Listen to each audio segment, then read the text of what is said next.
The most important thing a father can do for his children is love their mother.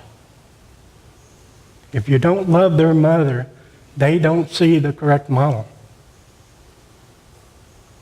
And I put down here that I think the importance of this is astronomical. That's not a term that does it justice. I don't know what the term is. So I will just say it's the most important thing you can do to model the family for your kids.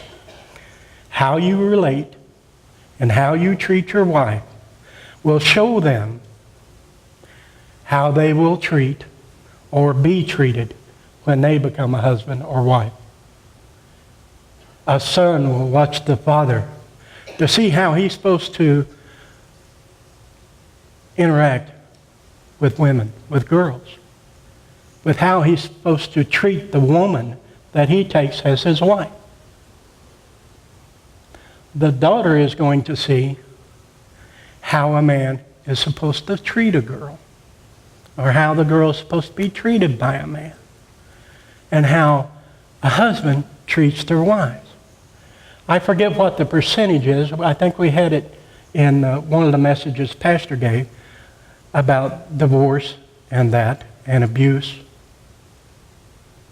If a daughter sees nothing but abuse between dad and mom, that's what they're going to wind up with. They're going to find a husband that treats them badly, could beat them, whatever. And they're going to think that's normal.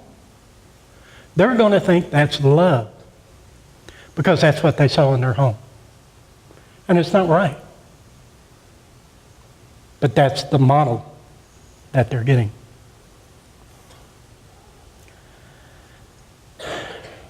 Do you someday want your daughters to be married happily?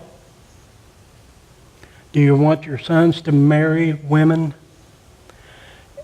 and show them love the way Christ loved the church? Then love your wife. Treat your wife as she deserves.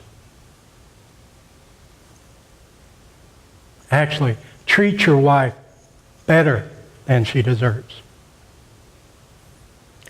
Because then you will be modeling how God sees us and treats us. He treats us better than we deserve. And I guarantee you, you won't regret it. Not from your wife, not from your kids. There's really a difference between being a father and a dad. Pretty much anybody can be a father by today's standards. You know, you see it all the time. Steve told us on Mother's Day about how fathers in today's world, a lot of them are there for the fun part, and then they take off. They take a hike, leaving the mother to raise the children. And a lot of the mothers say, well, I don't need a man.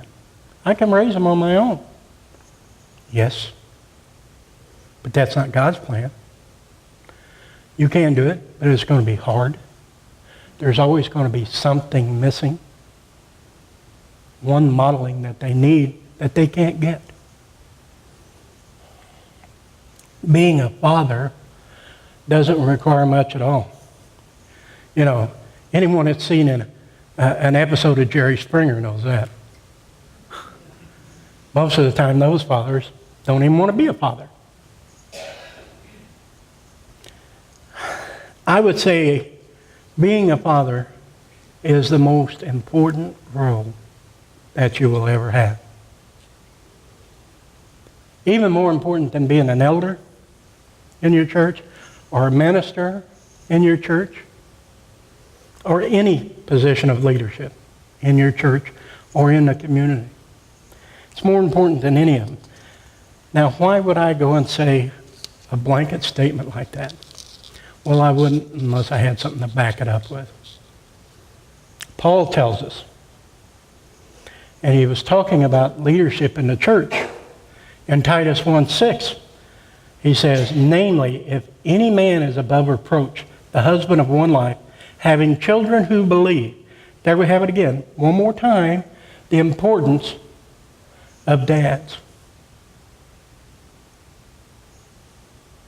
They teach their kids about the Lord and how to be a Christian. And then in 1 Timothy 3:4, he says, he must be one who manages his whole household, his own household well, keeping his children under control with all dignity.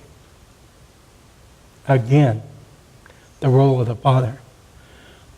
Paul knew it, and I think we know it, that a person must be a good father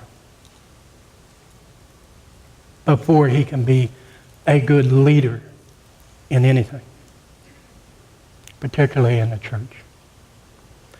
Paul tells us there that, hey, before you can even be considered to do leadership in a church, you need to have your act together as a parent, as a father, as a mother, before you can do any of this.